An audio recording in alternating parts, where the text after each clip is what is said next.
I would recommend, like, if you have like a bit of that willing of teaching, I think it's the kind of things that it's really fulfilling.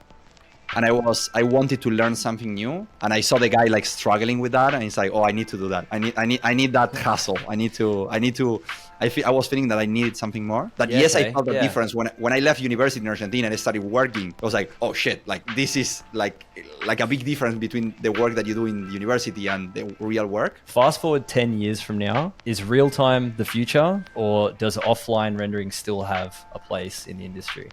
Interesting question. Sweet, man. Nice. Well, okay, I'm going to go through the rap sheet first of all. So we got modeler at Digital Domain, character and creature artist at DNEG, art instructor and mentor at CG Circuit and Think Tank Training Center, co-founder of Aon Kawa, and now senior character artist over at Tencent in Singapore, Tomas Sackmann. Exactly. Well, nice introduction. Thank you so much. It's great. It's great to be here, Frankie. I'm super happy that you invited me. I think you've been doing some really cool stuff, and it's really nice to be chatting here. And yeah, as we mentioned before, talking offline, we know each other for a while, just like chatting around the internet, and it's nice to chat in person like this one more time, and hopefully we can bring something helpful to someone. That's it, man. That's it. I mean, that's on you. I'm sure it's going to be easy going through this stuff. But yeah, like you said, it's having these conversations. Just the industry is just getting so much smaller for me now. Like, it was already so small, but getting to chat to some of the heavy hitters in the industry, it's really been awesome. Kind of breaking down the barriers of what some people think and trying to make getting into the industry just a little bit easier. So yeah, thanks so much for your time. But yeah, being remote like myself, like being in Australia, I think you're a great person to talk to when it comes to traveling and moving across different countries for work. So you've just moved to Singapore. How's the change been so far? Yeah, it's been great. It was I moved a few times in my life. I went from Argentina, from my small town, to Buenos Aires, from Buenos Aires to Dubai, Vancouver, now Singapore. And it's been really interesting to move countries. I think it's a tiring but great experience in terms of like knowing people from different cultures and knowing how people work and the different ways of working in different countries. It's crazy. And Singapore so far has been really nice. I mean, for sure, miss things from Canada, miss friends, miss working in VFX. Now I'm working more in games, and it's for sure there are pros and cons. But so far, my family is really happy. I came here with my wife and 2 daughters. Weather is really nice. Some people might say that it's a bit too warm, but I like it. And to mix like really high quality work with traveling around. And I met some really nice, talented, really, really nice people around here. So it's been great. But yeah, it's been great so far. Yeah.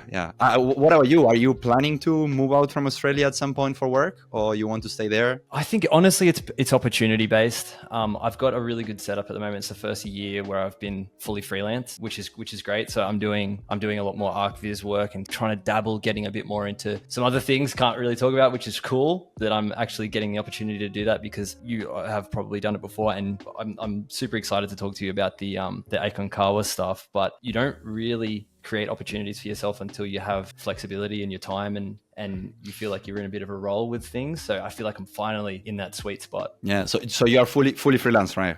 No? Yep. Oh, that's cool. Yeah. I think when you have that time to be able to take any project, and it's not like, oh, you're working full time and doing some freelance stuff in the side, that makes it a bit more difficult. And when you build a structure to do it, I think it's cool. So yeah, it's great that it's going good. Yeah, absolutely, man. Well, yeah. So good segue. Aon Kawa, is that how I'm saying it correctly? Aon Kawa.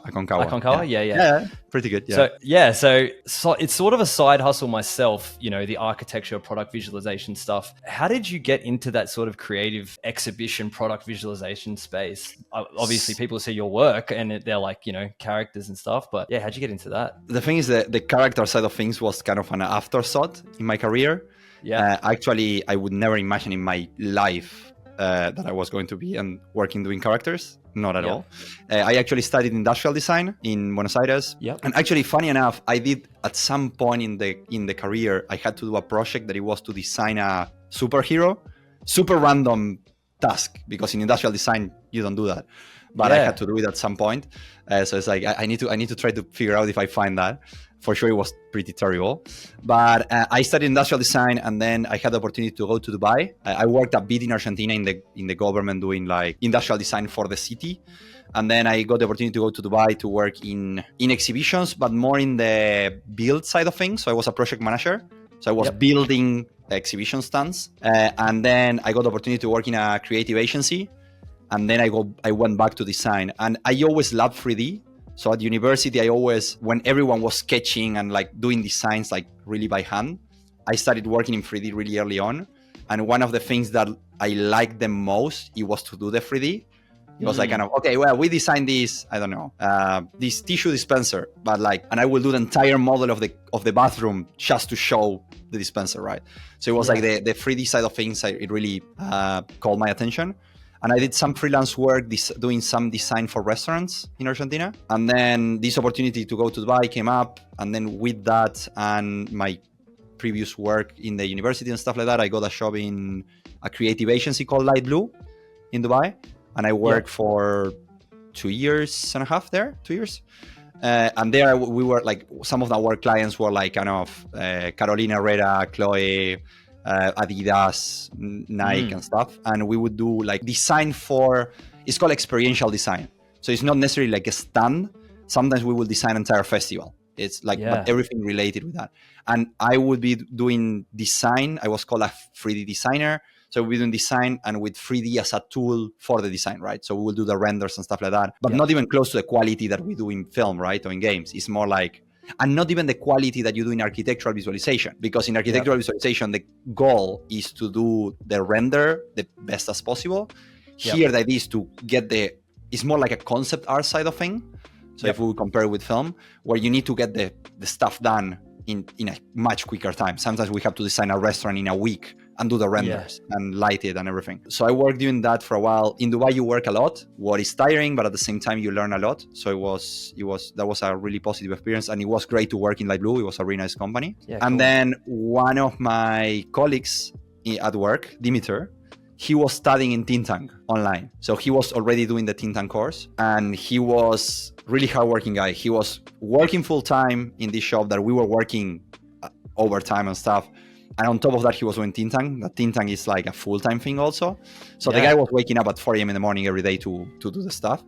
Yeah. And I wanted to learn something new. And I saw the guy like struggling with that. And it's like, oh, I need to do that. I need that hustle. I was feeling that I needed something more. Yeah. And I started doing it basically. I joined think tank and I started doing it basically with the goal of using that as a tool for making myself a better designer. So to be faster modeling for design. Yep. And then at some point, one of my mentors was Rafael Frank. That he's a head of supervision in think tank, but before he was a lead facial artist in digital domain. Yep. And because until then I didn't touch ZBrush in my life, never. And I had him as a mentor. Yeah, I had him as a mentor, and I was like, okay, I know already the industrial design part, so all hard surface and stuff like that, and environments, I kind of get something. I mean, I was not great at it, but it was okay. And then it's like, I don't know any of organic stuff, so let's try it out. Yep. And I decided to do a character in that project because this guy was a facial lead. So I want to squeeze his brain and learn from what he's the best. And then I did, that time I did actually one character before with another mentor from Skyline, that it was a mix between hard surface and organic. It was a girl.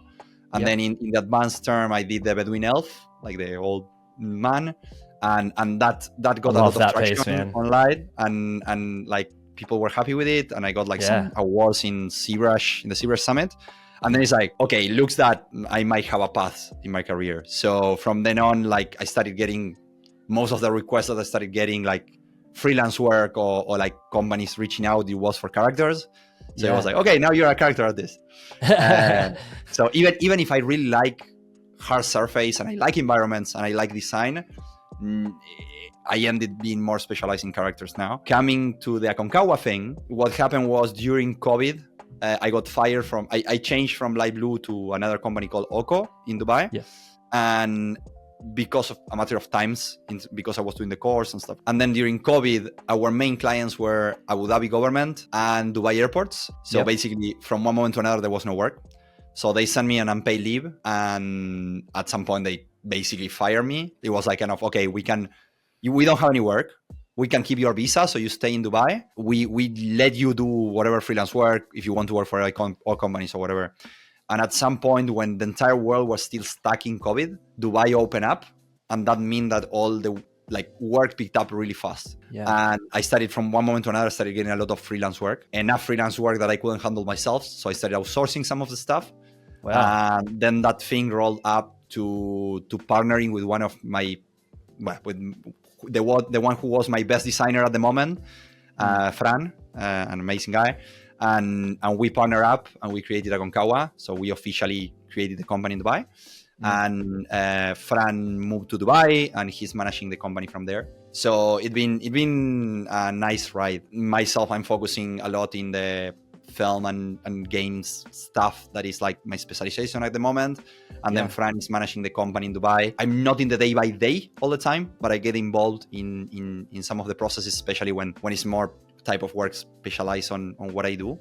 And we've been it's been nice. It's been like nice and steady growth, and we are doing some cool projects. Now we are changing our website soon, so we're working on that, putting together some nice fun projects. I don't want to talk much about it, but there is some cool stuff. We are focusing the company on be really specialized in experiential and like theme parks and stuff like that. Sick. So and 3D for like kind of product visualization and stuff like that. So awesome. It's been a nice ride. We are working to build something nice there, and the team's slowly growing, and it's an interesting thing. It's really different from what I do working full time. So it's the kind of thing, but it has a creative side of things that maybe in film or in games is a bit more. You are doing the art and the design comes from someone else. So the good thing of whatever we are doing with Aon Kawa is that we design there. So it's to be in that creative process of like, oh, I'm not only replicating the design of someone else, but we are also developing design and developing a cool experience. It's interesting, and it's nice to have like both things running at the moment. It's really cool. Tiring but cool. It's a really good wrap up, man, because I think the transitioning period, like I kind of feel like the fork in the road for you was that think tank course that you did. And the work that came from Think Tank was was a massive springboard, right? I think Think Tank, I would recommend the school to everyone. It's so good. It's the kind of thing that I would only recommend people to join. They are really going to put the effort and hustle because it's really intense. It's like it's 1.5 years of. I did working full time, and I don't recommend that to anyone. It's a full time thing. It's really good. It teaches you like if you want to work in film and games. I mean, we are now in a moment that is not the best moment on hiring, but like in a normal situation, usually like the studios take the students even before they finish because the quality, because all the mentors on Think Tank, there is people that there are artists that are working in the industry at the moment and like leads or supervisors. So you are working in the school like if you would be working on a work environment. So for example, what I had in digital domain was whenever I started working from day one, I never felt like a massive difference from what I was doing at school than with work. That I felt the difference when I left university in Argentina and I started working. I was like, oh shit, like this is like a big difference between the work that you do in the university and the real work. Because my mentor in Think Tank was a lead in digital domain. Gotcha. And I got hired there. Even if he was not my lead, the way of working, the pipeline, the way of modeling, all the feedback, I already got it. So for sure, I learned a lot of things new in digital domain, and it was a great learning experience. But it was not, I didn't feel that I had to do like 10-step higher. It was like kind of, okay, well, I understand the things work. Then I learned a lot in the process. But especially because my mentor was from the same studio, all the workflow were the same. So it was really, and it's all Think Tank. If you put the effort, you can reach to that level because there's people that have like a really, really good quality of work. And absolutely. It's and funny enough, I got a lot of the things that came up in the events and experiential thing came from people that got called out from my Bedouin Elf project. It's like, oh, that looks really cool. Like, can you design a stand for me? And it's like, Yeah. Okay, like I mean, I had also that portfolio, but it was an interesting journey, and the possibility of working in VFX for a few years was really nice. I saw your Bedouin Elf, Yeah. and I think that was the first time I'd ever actually heard of Think Tank. And this was maybe 3 or 4 years ago. Every time I've seen a good piece of artwork since from like a student or on ArtStation, or you click on there, it's either a project for Think Tank, or they've been at Think Tank, or they've been mentored from someone. You know what I mean? Like, it just has this real reputation of like the specialization leads to the good quality of work, because all these other schools is do 12 weeks of After Effects or do 12 weeks of this thing that you're never going to use. But the thing with Think Tank, and what I think is a really good way that they're structured, is that it's, you want to be a character artist, that's what you're going to be doing. Yeah, I think there are some great schools around and some bad schools around, so everywhere. Sure. But I think what Think Tank has is like, it's super specialized. You do one term that is 4 months that you learn overall thing of 3D, and then you do, when you pass to intermediate, you need to choose if you go for games or for film, and even within games or film, you need to choose if you go environments or characters. And I think now they might have added like something else like Houdini and stuff like that, more effect stuff. I think if you go in the school, it's a bit more broad. If you go in Canada on campus, I think it's a bit more broad. You learn a bit more of rigging and animation. In the online course, you are not going to learn, again, you have a few lessons of like rigging and animation, but really, really little. But the rest is focused on, because in films and in games, you will be super specialized on something. You need to have that quality of work to get hired. And in other schools where you have like animation school, where you learn a little bit of everything. Yeah.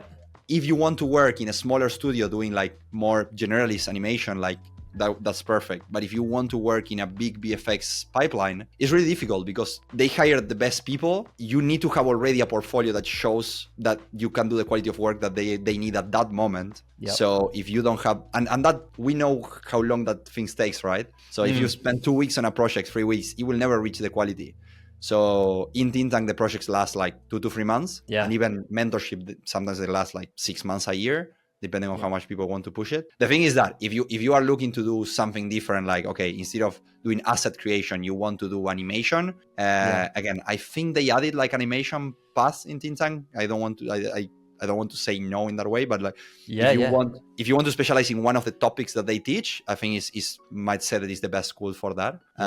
But if you want to be more like a generalist in terms of like understanding more the broader spectrum, there are other schools for that. So it's I'm always really happy to see the projects of other students, because I think there is a really nice community. There's some really now I mentor one guy, Eduardo, from Spain. He just did like an amazing character for games. Hopefully he's getting hired soon. I think he's talking with a few studios. And he's a great guy, Eduardo Morales. He did an amazing project. And awesome. it was really nice because I mentored him in that when before starting Think Tank, he reached out to me like asking me like for advice in terms of like, shall I join or not? And I told him, like for sure do it. And then by coincidence, I ended being his instructor in the foundation term, and then I ended being his mentor at the end. So it was super nice to see this journey and how he grew in the process. And it like the difference between the artist that it was at the end of the first foundation term, after a few months, 1 year of working, and the quality that he got at the end, it was like it was super cool. And it's so nice to see it in some students. And there is people that arrive.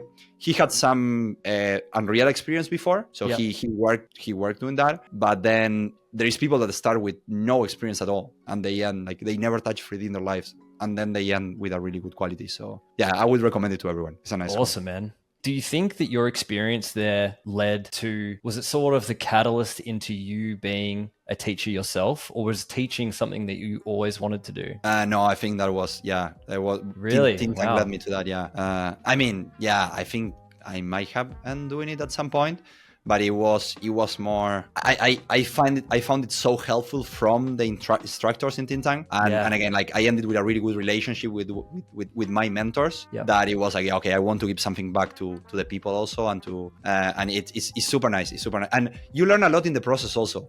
what I found is Yeah. that teaching is the moment where I learn the most. For example, I did some courses in CC circuit, as you mentioned before. Yeah. And that was a hassle because like working full time, having the company with a just born baby, just moving countries, and at the same time doing an entire course was one of the most difficult things I ever did. There was a Sunday afternoon, I was thinking, oh shit, I need to be doing the tutorials, right?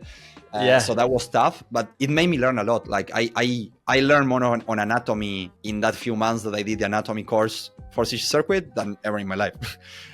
Basically, I went really deep into books and like other courses and stuff like that too. So it was a way of the best way to learn for me. And when you are mentoring also, because like a lot of times the student might come with something that you don't know, like we don't know everything, right? And it's like, sure. I mean, you can take it. It's like, oh, sorry, I cannot help you with that. Or you can go back home and figure it out and then come back and try to solve it. So I think and also I think it really helps if you, at some point you want to be in a leadership position. I think really helps because it's in a less responsibility step. You have the chance of like leading someone, especially in the way how Tintan works, because you are literally almost doing dailies like in a production with the students. So in that way you learn a bit of that skills of leading someone, and like it's not so far away that when you need to lead like a team at work, right? For sure the responsibility is much more at work, but yeah, it's a nice experience. I would recommend, like, if you have like a bit of that willing of teaching, I think it's the kind of things that it's really fulfilling. Now I don't have a lot of time to do it now, but I always want to keep that going at least a bit. You do some nice tutorials, right? In YouTube and stuff. I'm also very picky about the term tutorial as well, because I like to word things a specific way, because it's like if you say something's a tutorial, someone will be like, this is not the way you should do it, or this. So like I'm like, this is how I would do this, and if you like to watch it, then you could do it. So and I think people are a little bit more receptive of it that way too. But something that you mentioned there, massively agree with, in finding when I've been doing videos myself, is that it almost keeps you accountable in a weird way. Like when you're doing something, it's like you reteach yourself as well. Like even if it's something that you've known forever, it's like when you've got a camera on you or you're screen recording and stuff, you're like, oh yeah. So you kind of like almost cement it in your head by recording it and redoing it. It's a cool thing for myself, even as a learning tool, just to re-record. Yeah, I really agree with that. Yeah. For example, we have a lot of shortcuts, right? That you do it out of your head. And then when you need to teach, it's like, oh yeah, for this you need to press, oh okay, wait, what I'm pressing. So you are not even thinking about it. Or even, for example, one of the things that I did, usually when you work in ZBrush, is great to have your own setup to work faster. Of course, at the beginning I had my own setup, and I started doing the courses with my own setup. And then I realized it's like, but the person that is doing the tutorial, they don't have my own setup. So I started forcing myself to working, for example, with the ZBrush setup, how it is by default, to make sure that I know where everything is. Like I don't know where everything is. There's a lot of things, especially when software changes and stuff.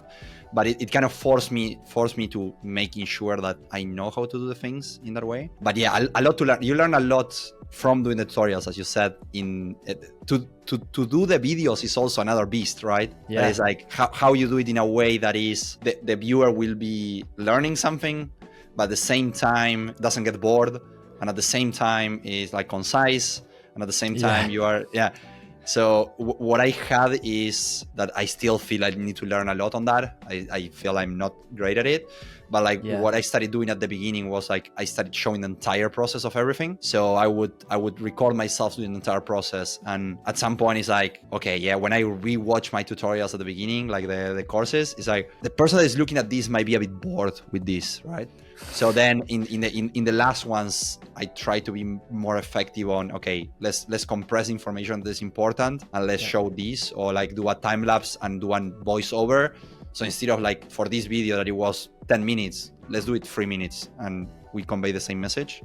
Yeah. But the problem with that is it takes so much more time. Yeah. Now for a while, I need to, apart from the tutorials that I'm doing, like the tutorials, that videos showing my workflow, as you said, tutorial is a bit of a big word. Yeah. These videos that I'm trying to share in Instagram, for a while, I'm not going to be doing like a full-on tutorial because it takes a lot of time. So it's the kind of thing that you need to be prepared for it. Oh, especially like, you've jumped industries, you're running your own business, you got family moving different countries and stuff like that. Other than jumping industries, like it's a whole other beast to be able to control. Like people do this as a full-time job. So to be able to, I find it, and I'm sure that, you've found it in the past as well, is being able to find time to focus on kind of what got you to it, which is like the actual art itself. Some of your work that I've seen, it's just like, it's crazy amazing. Like there must be like a part of you that's like, I want to focus on purely doing art instead of being not an influencer, but a YouTuber. And like I said, that's a full-time gig. Yeah. I think, yeah, sometimes I have that thing that is like, I'm trying to do this thing of giving back on like kind of doing some small tutorials and courses and teaching something. But I feel that sometimes I'm spending maybe a few hours on doing that instead of being sculpting or creating a character. So it's like, it's that kind of thing. It's like, for example, what we were talking about, this app, right, that you have, that is that it does automatically the captions and automatically the cutting and stuff like that. That's one is like, okay, yeah, that kind of stuff will be really helpful. The thing is also I didn't have the time to get into it too much. So but yeah, is that push and pull of like I spend time like sharing my work, or I spend time doing the work, trying to balance it. It's not easy. What about you? How are you doing with your personal stuff? Like, are you finding the time to do it now with all the freelance stuff? Or? Absolutely, yeah. Some of the latest stuff that I've been doing, it's similar to what we were saying before about the accountability, right? Like doing courses and saying that I want to make a video when I'm going to make it, and I want to have a character of this quality, or even if it's not to that quality, okay, the next one is going to be bulletproof, like, and I want to be able to, when someone looks at it, they go, shit, like that's decent, or I can only fault it here instead of most of it, which is what it used to be. So I just think having those incremental sort of steps has been good. Like you said, we're always learning and we're always trying to better ourselves. But I think maybe just doing that in this period, because it is a little bit tough in the industry, is just trying to say, I'm just going to keep trying to be better and keep trying to put as much good stuff out and showing if I can show some stuff along the way in the process, it's a bit of fun. Yeah, and there it comes the big conversation about like if you need to have like a lot of pieces or just one that is super polished. That the nice thing and the problem in our industry is that the quality of the work needs to be really high. Yeah. Because it's like, again, when we are talking about like events, right? The 3D is not the main thing. So I'm designing the thing to be functional and to look cool, but the render doesn't need to have like the breakout on roughness or like the edges and stuff like that. Or the lighting doesn't need to be perfect. The problem especially with characters, is like if you don't get that last 1% of the character to look good, for example, the eyes, maybe the character is all perfect and the eyes, they look soulless. Yeah. And maybe you spend a month just fixing the fucking eyes. Like, just to make it or the skin shader, understand, like the skin material. So it's the problem with characters on the stuff is that if you don't do it to 100%, it's kind of it arrives to that middle thing that is like kind of I'm not sure if I should even show these. I'm with you. Now in this Oppenheimer project that I'm doing, I'm trying to always what I did is I work on my project until the end and then I share it. Now I'm trying to force myself to share a bit of the process while I'm doing it again, because I'm not having so much time to put on it. So it's like if not, maybe I will finish it in like a year or something. And it's like trying to share a bit here and there and try to show that process and to be like an never ending thing of like, okay, at some point, because the process are never ended, right? I see the Bedouin elf now and I said like, I would change so many things. I would make this better. Like I would change the skin shader. I would do this. I would change the displacement. I would change the topology. I don't think we ever finish a work. We just need to put a deadline to it. So that's it, man. Art's never finished. It's merely abandoned, as they say. Yeah, exactly. I figured you're probably the best person to ask in this, because you're probably the first person that I've spoken to which has had a big VFX background. Like you've said, it has a completely different workflow to games. Now you've transitioned into games. What do you think, other than the obvious things, what do you think is the biggest hurdle that you've had to have moving from VFX into games? I mean, it's a bit of I transitioned to games, but I'm working in a creative department. The main work that we do is more in the promotional materials of the games. So Okay. we are not working so much on in-game stuff. We receive in-game stuff, and we work more like cinematics and stuff like that. Gotcha. So Yeah. we are Okay. working more on Yeah. the cinematic side of things. We create key arts for the games, right? So Gotcha. we take, for example, the main character of a game, and we address the character to make it look like super cool, and we put in the key arts, or we create entire cinematic for something like kind of like Blur and stuff like that. So Yeah, so it's kind of it's in the gaming industry, but I'm still following workflows from film. And we are building like a really nice team with people from ILM and from Ubisoft, and it's been amazing because we have a team that is super talented. And I was a bit afraid, right? Because like I was coming to Singapore without knowing with who I was going to work, and I didn't know how it was going to be.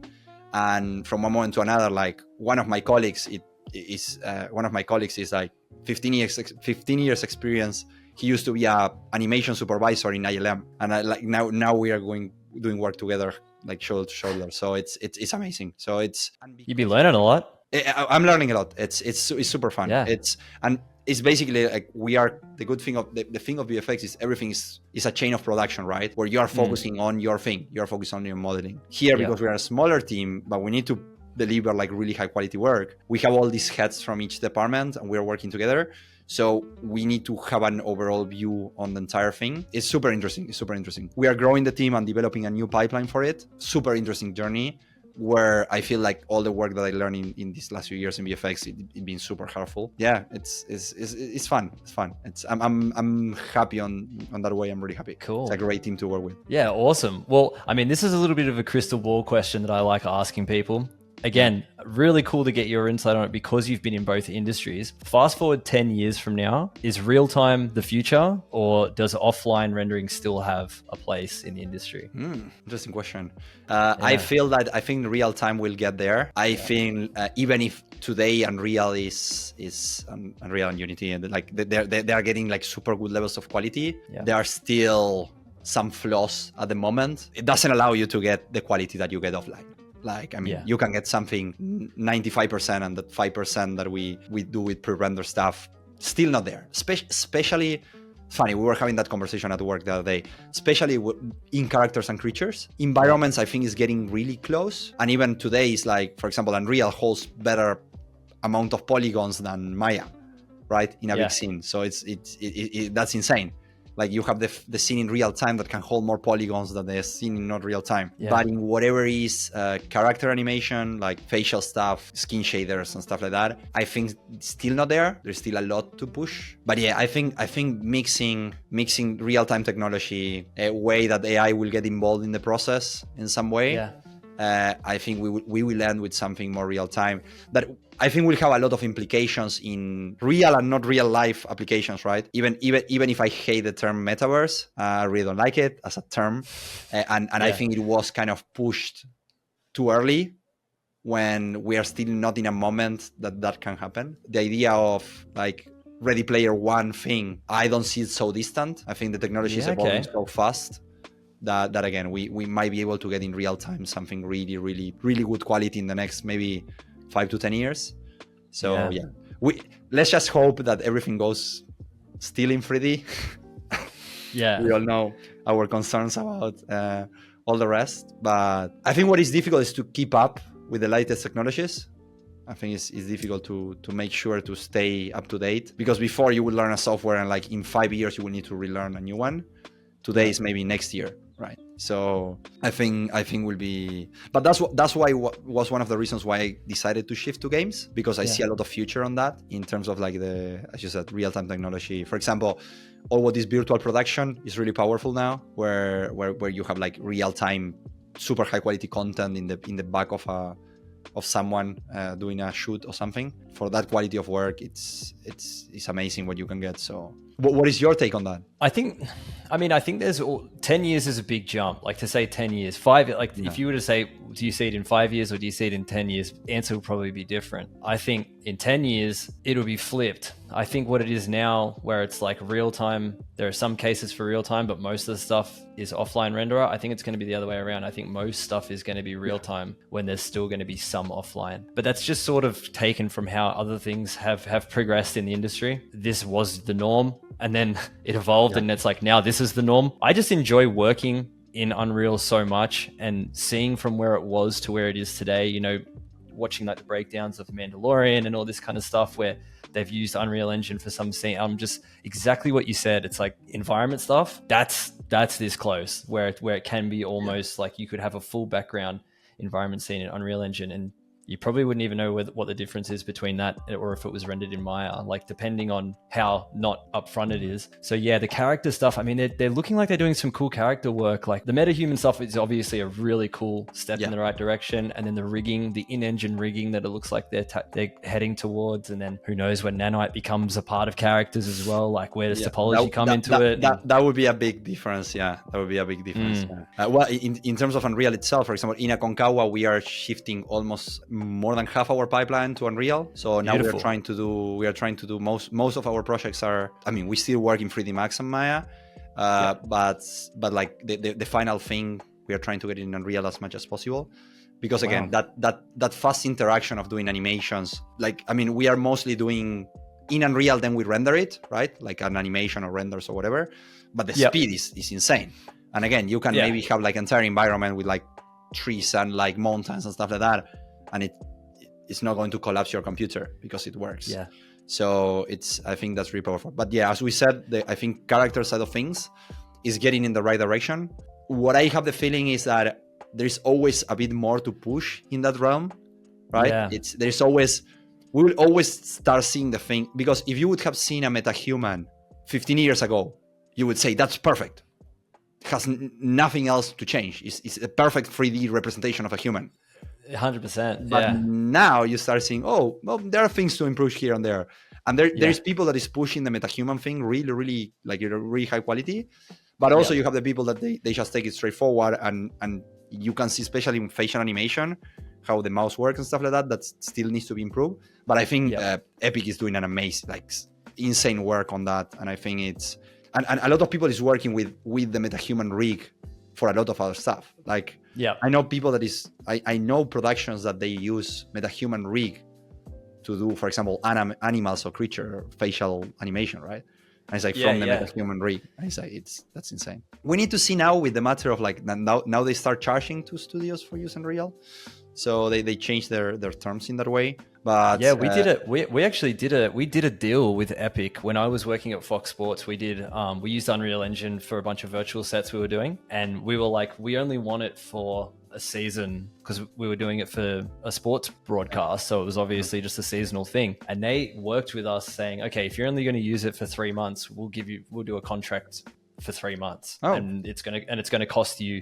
Like, that's how flex. And then they actually sent someone out to us to teach us how to implement it. Like, what we were like, oh, we want to be using like 4K cameras and like implementing this into this. And then he was like, they actually sent someone out to help us do it, which was they are great. They're great in general. Like, I know some people from the teaching side of thing. I work with Gabby, one girl that she teaches on the Unreal Fellowship. I know Gabby, yeah, she's amazing. She's so good. And all what is metahuman, she's anything about metahumans, go to her tutorials, because it's Feeding Wolves is her account, Instagram and YouTube. I met with some people from Unreal and from Epic in the teaching side of things, and they're just so nice. And they're so focused on making the product better. That it's I think that's why it's growing so fast. Absolutely. It's a great software. Okay, well, talking all this big stuff, all the big IPs, big stuff we've worked on, characters, games, everything. Is there an element of you, an itch that you want to scratch, where it's maybe one day you're going to run your own studio in character work, or you want to be working on your own IP? That's always like the dream in the back, right? As everyone, I think what you say about the own IP, I think is the kind of things that I always have in the back of my mind of having something. It's kind of even to develop like a game or a film or whatever, like we create toys with that. Like now we just went to Disney with my family. Where I took my daughters to Disney in Hong Kong. And, nice. And man, I was looking at the characters and like how everything is developed around the stories, and how impactful the stories are, and how the kids, now that I have kids, right? Before I always was like, oh, I want to create like these cool spaceships and stuff like that. And now that I have 2 girls, it's like, oh, like maybe I need to do like some cool, cute characters, right? Yeah. Because I see like how they are like in love with like Frozen and with Moana and stuff like that. Quality of like Disney, Pixar and stuff like that. It's so cool.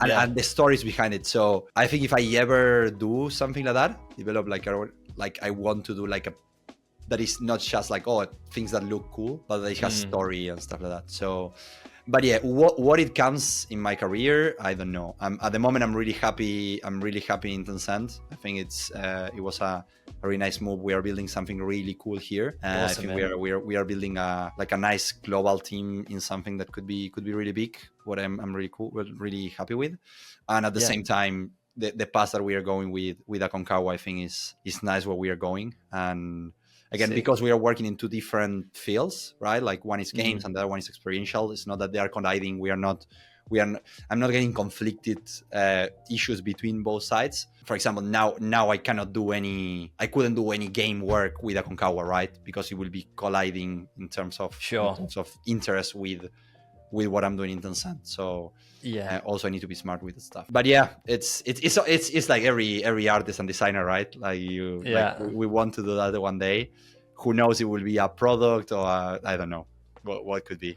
But I feel like it'd be weird if you were like in a creative field the way we are, and it's like, no, I just want to work for someone else. Like I feel like every artist I've ever spoken to has always got gears turning in their head about one day, I could do this or this. Well, the cool thing of working for someone else, that is one of the reasons why like I find really interesting working for VFX and in games like that compared with having your own thing, is that the scale and the quality of the work that you can achieve doing your own thing, at least at this point, is much lower compared with the quality that you can achieve like a not in like a big team. So for example, if like they how is the saying, the captain of the boat, like a small boat, or you want to be like just a sailor on like a bigger ship. It's, for example, working in movies, you are a really small part of the process, right? Your work, you are one of like 1,000 names, but the quality at the end is so nice and it's so good quality. That is something that you could never, you could like after a lot of years, right? Unless you build like a massive VFX studio yourself. But it's that's the thing that is like, it has pros and cons, both sides of the thing. What I find is there is a lot of people that they are happy with working all their lives as an artist by themselves. Like there is a big difference also with people that they want more into, like when they grow in their career in the artistic field, they want to go more into leadership positions, or they want to go more on like, I want to be a principal artist and just do my art. So I think that's also a big difference between how people approach work. What are your thoughts on that? Because now would you like to be working on a big studio? You are liking the freelance work? Well, it's funny when you started saying it out exactly like you just did. When I worked in ArcViz, almost everyone I worked with was like that. They just wanted to get the work. They wanted to get fed the brief from the project manager or from the client, and they just wanted to make great work. Like there was no, I want to go run my own company or anything like that. But that was always something that I had. My happiness and creativity and everything, having something, even if it's not your main thing, just having some element of something that you have control over. If you have control over one thing that you feel like, okay, as long as I got this thing, I can, use that as somewhat of an outlet, which is sort of what this is, like having these chats with, like yourself and other great artists and everything. I control all of this, how it looks, how good it is, how shit it is, everything. It's just, even if it's rubbish, if I had 100 subscribers and no one ever watched it, it would be like, at least it's mine. Like at least it's something that I can control. And I kind of feel the same way with like personal work. It's like, I can put cool little details on this character here, and no concept artist is going to tell me that I can't do that, or you know what I mean? Like I think the end goal, I'd love to, and it still is, because I need to have, and I want to have that experience exactly like what you were saying in working in a big studio and working with great people, is that you just evolve so much more when you have better people around you. And I think that you're kind of limited in a way if you're on your own. I think you evolve in different ways. I have the feeling that in my case, I've felt that I learned a lot from working freelance, the time that I work freelance.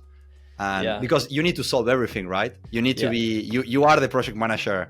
You are the accounting. You need to deal with the client. You need to, so it's like, that's a really big learning experience that some people that they work from the beginning in a studio all their lives, if they have to jump into that, it's really difficult, because then it's like, yeah, I know how to do the art. If you give me a deadline, I will achieve the deadline. But then there's so many things around it, the negotiations and all that stuff, that the matter of working on your own teach you.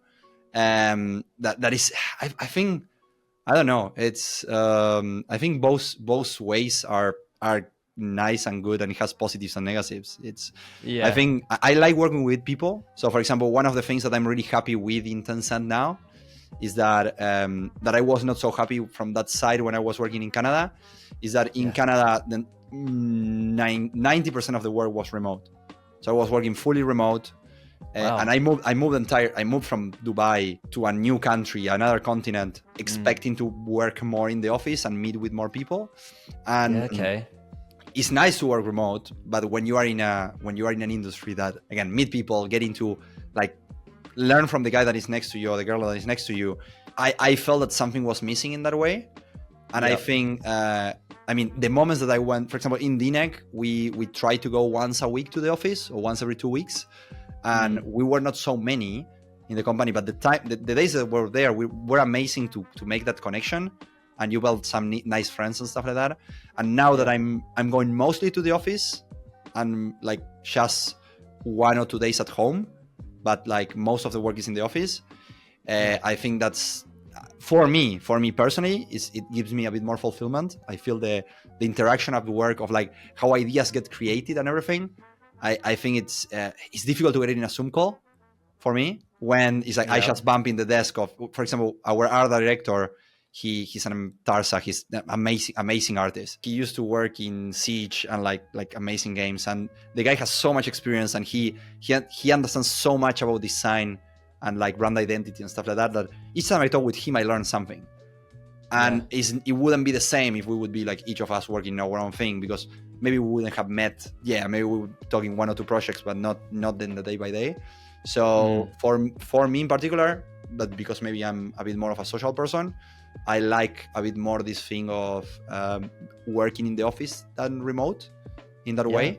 And I think this new job like gave me a bit more of that in that way. It's actually it's actually a really good segue, because I've got only a couple more things, but this one was something that, being away, like in a separate country where, you know, there might be one AAA studio in Australia, or, you know, there might be a hub of Ubisoft, or there might be not like a main, like if you go to Canada or if you go to LA or any of these places, like there's so many, obviously, like there's, you know, a studio around every corner. I made it a point this year that I wanted to head over to the Summit, ZBrush Summit and the Lightbox, and get to these places purely for what you're saying. Like if I can't be in a studio, and if I can't be, I'm going to go meet people that way. If I'm not doing it through a camera, I'm going to go meet people like that. Yeah. Have you been to any of the expos before? I went to SIGGRAPH in Vancouver. I went to SIGGRAPH. The thing is, because I started getting into the industry like just before COVID, then most of the live events were not there. So a lot of things were remote.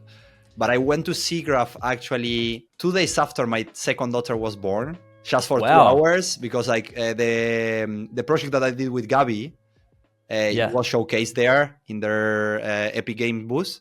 So I had to go to see it. I couldn't not go, and it was like just, I don't know, 15 minutes from my house. So I just went, but I just went, saw the presentation, stayed 2 hours, and went back home, because like I had a just born baby, so I couldn't leave my wife for too long there. Nah, for sure.